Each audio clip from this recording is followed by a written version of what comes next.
to start hunting for that first post-college job. Here with some tips and tricks for new grads to land the job of their dreams, we've got Elizabeth Pearson, who is the career coach and author of Career Confinement. Elizabeth, great to have you here with us today. First and foremost, we got to get to these tips for potential college grads. Those who are tossing their hat out there in the ring, what should they remember in this process?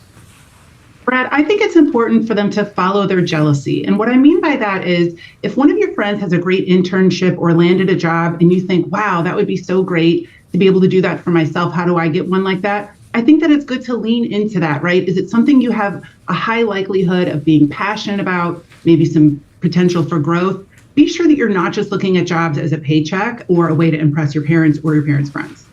Absolutely. You also say go the extra mile. What does that look like in practice?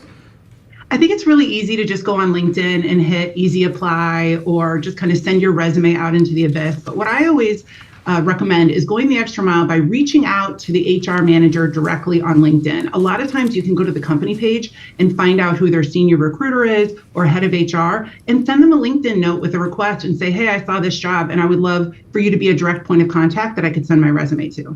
Certainly. I mean, LinkedIn, synonymous with network, synonymous with the connect button. So how can people lean into that network as well?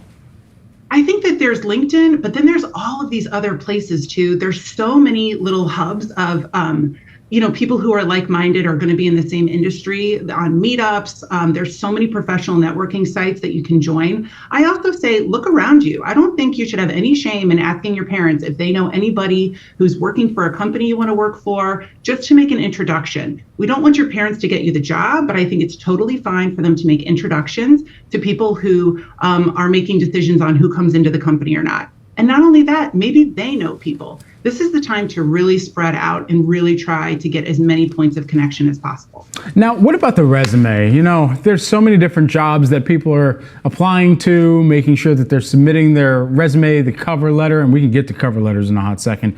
But as you're thinking about customizing that for each role and position that you're throwing your hat in the ring for, how do you go about that diligently? Yeah. And Brad, I think this kind of like falls under going the extra mile too. You need to have different versions of your resume. And that can sound like a headache because nobody loves working on their resume. I totally get it.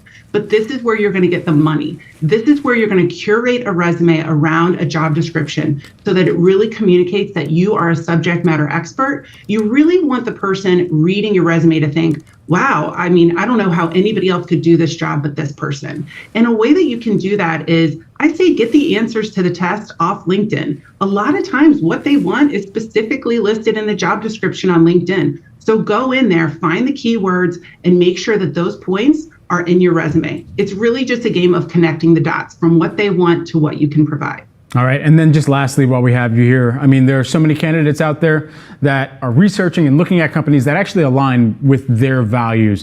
What should the frame of mind be and thinking there? Yeah, it's really important because if you go into a place where it says, oh, we're really fast paced and all of this stuff, that can be code for you're going to be working 18-hour days, right? Like, make sure that you're okay with that. A lot of times you can read between the lines on their social media or even on their website page when the About Us section about what the culture is like. It's also really good to go on places like Glassdoor and see the reviews of past employees. And if you know anybody that worked there, you can hit them up on LinkedIn as well and say, hey, what's your experience working there? I'm thinking about joining and I want to get a firsthand account. Elizabeth Pearson, who's the career coach and author of Career Confinement. Elizabeth, thanks so much for taking the time here with these 5 key tips. Appreciate it.